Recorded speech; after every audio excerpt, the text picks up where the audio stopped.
Miscellaneous, Spooky Weird by Liam Hogan. Emergency? Which service? This is what you'll hear if you are unfortunate enough to need to call 999. There are, of course, many more than 3 options. The AA, the car breakdown service company, not Alcoholics Anonymous, once claimed it was the nation's 4th emergency service. But that was just self-serving, aggrandizing claptrap. After police, fire and ambulance, some other services you might know to ask for by name. The Coast Guards, mountain rescue, bomb disposal and the like. And then there are those you probably won't.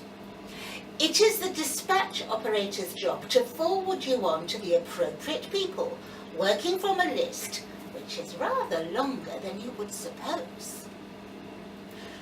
There are departments that the government, Freedom of Information Act or not, will point blank deny exist until that one time they are needed. Some are the stuff of nightmares, cures as terrible as the disease, only to be contacted in the direst of apocalyptic emergencies. At the very bottom of the list, there's Mavis Ethelwright. Not by name, she's listed as Miscellaneous, Spooky, Weird. But from Land's End to John O'Groats, there is only one phone that will ring if that call is made, and it stands on a lace doily on a small occasional table in a semi-detached on the edges of Walthamstow. There is a reason she lives there, and a reason so much of the Hackney Marshes will never be built on, and the two might be connected, but that is for another story. Mavis was in her favourite armchair when the red Baker-like telephone rang. It rang 7 times, just long enough for her to finish her cup of tea, before she reached out and picked up the handset. "Yes, dear," she answered. Is that..." the emergency dispatcher warbled. "This is Mavis Ethelwright. Oh, I think I have the wrong..." "Oh, no, I don't think so, dear," Mavis said, peering at the leaves in the bottom of her teacup. "I don't think you have the wrong number at all." Miscellaneous Spooky Weird does not have official transportation. So, after taking the particulars from the still wary dispatch, Mavis rang for a taxi. Miscellaneous Spooky Weird does not, as a general rule, require immediate response. Sometime before the next Tuesday is what appears on a rather reluctantly filled-in service-level agreement. She gathered her things, and after performing a quick ward to protect her home, she went out the front and sat on the small garden bench to await for her ride. "All right, Mavis," the taxi driver said as he drew up. "Oh yes, thank you, Alan." Alan hopped out of the cab and swung open the back door. "The front, I think, Alan," she said. He drew in a sharp breath. "That's serious." "I'm afraid so," Mavis said. "I'll be wanting to see where we're going." "Righto." He wasted no further time, nearly breaking into a run as he rounded the taxi and retook his seat. "Where to?" "South," Mavis said, squinting at an old iron dangling from a piece of yarn. Mavis Ethelwright is England's only official witch. That England's other witches tend to keep a rather lower profile has a lot to do with the oldest on that list of emergency services, a hangover from the 16th century and never fully disbanded. Mavis calls them the Drown 'em and Burn 'em Brigade, and a number of her spells and incantations have more to do with protecting herself from them than the evil powers that lurks deep in. in the marshes. Their destination became obvious after only a couple of minutes' drive. An ominous black cloud roiled in the otherwise blue sky. That it was centred over an unremarkable row of terraced houses did little to lessen the chilling effect. As they drew to a halt on the opposite side of the road, Alan reached out to close the cab's windows. "No," Mavis said, putting the yarn nail back into her large carpet bag. "Let it in, Alan.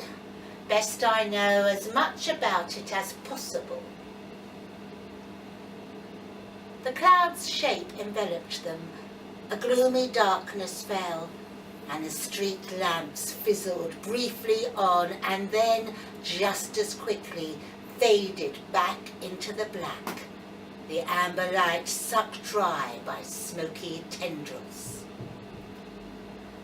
But Mavis wasn't looking up, or even down at the blue front door of number 16 as it squatted deep in the shadow of the glowering cloud.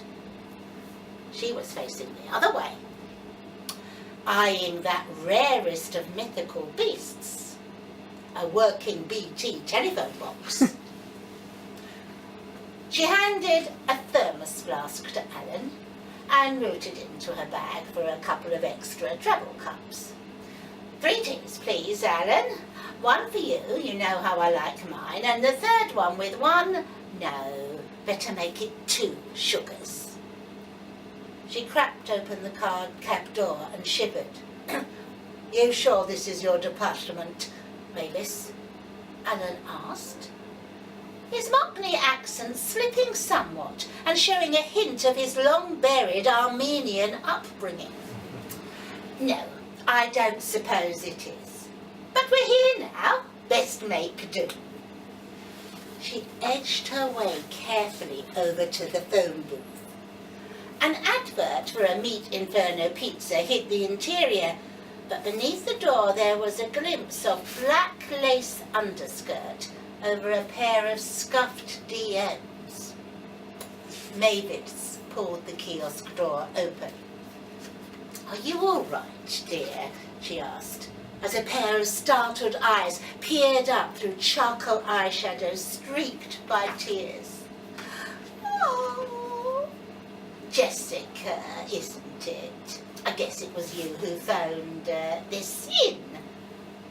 The girl, her black hair shot through with purple, silver pentagram earrings swinging in their circular hoops, nodded and slowly relaxed the knuckle-whitening grip she had around her knees. "Come and have a nice cup of tea and tell me all about it." The telling didn't take long. She huddled on the curb, the safe side of the taxi, as Mavis perched on a garden wall overlooking number 16, and Alan stood on the cab's runner, peering over the top. "Was an accident," Jessica mumbled, head bowed. "You mean," Mavis said, not unkindly, "that you didn't expect it to work?" The girl looked up through her fringe, her shoulders momentarily bunched. "Well, at least your primary ward took." "Primary ward?" "The thing that's holding it where it is, love," Alan helpfully chipped in. "I fear it won't hold for much longer," Mavis said, as the double-glazed PVC windows pulsed. The front door letter flap popped open and something long and purple snaked through, tasting the air. Mavis pulled a yellowed candle stub from her cavernous bag. She had 6 IKEA tea lights that would have done just as well, but then she did have an audience. "Jessica, dear, I'm going to need something from you." Jessica nodded defeatedly and offered up her arm, a fresh white bandage scrappily tied and edged with red. Mavis shook her head. No, not that. Your teacup, please. I need to see which way it will break. After peering intently at the pattern of leaves at the bottom of the tin cup, Mavis consulted her iPad. Ever since the British Library had digitalised their occult section, she had been saved lugging around a trunk full of hefty books. But such easy access was a mixed blessing. Although much of the scanned content was palpable nonsense, there was, scattered amongst the alchemical instructions and obtuse lore, the occasional page of true power. And so, somewhere in the heart of number 16, sat Jessica's smartphone, the screen locked on a scanned image from a dusty French grimoire. A summoning spell. Mavis lit the candle, sprinkled a few herbs around the base, and chanted under her breath. For a moment, the fabric of the stone-clad terrace seemed to disintegrate. Each brick, each slate, floating free of its neighbour, and through the gaps, the three of them caught a glimpse of something rising up on squat, powerful legs. Through the roof, a pair of torn reptilian wings flexed, blood red, and 8, or quite possibly a lot more, tentacles writhed in front of a hidden head, ripplingly, hungrily towards them.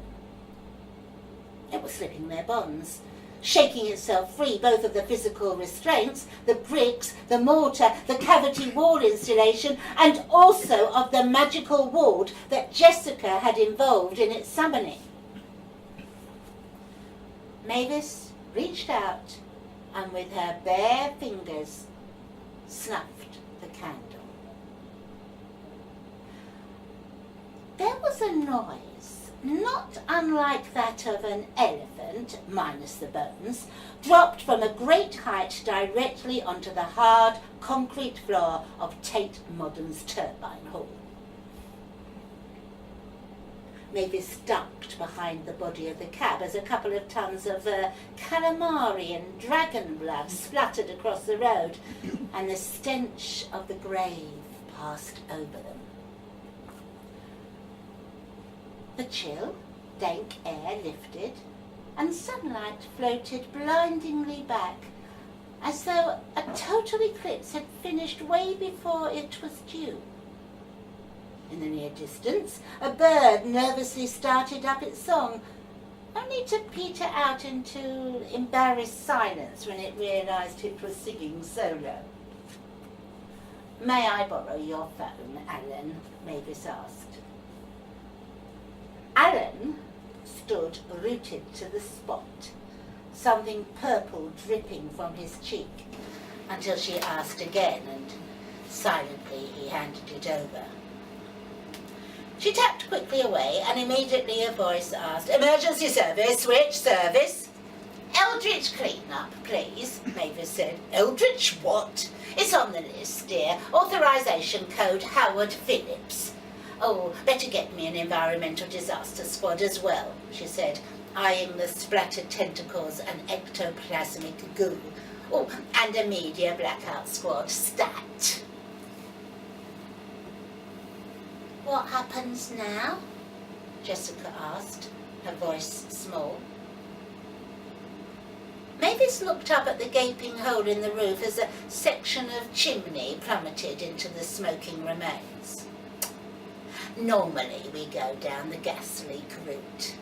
Any strange sightings are attributed to oxygen deprivation." "No, I mean to me." Mavis peered over the top of her glasses. Jessica stood pale, morose, and currently rather sticky, although the taxi and Alan had borne the brunt. Yet this curiously attired slip of a girl had summoned a real stinker of a Class 2 minor deity, with little more than a blood offering and a high-resolution smartphone. She'd be dead if her ward hadn't held. But the point was, it had. Just long enough anyway. Ever thought of being an apprentice? Mavis asked. Like, on the telly? Jessica said, you're fired and all that? Mavis smiled. Yes, dear. Something like that.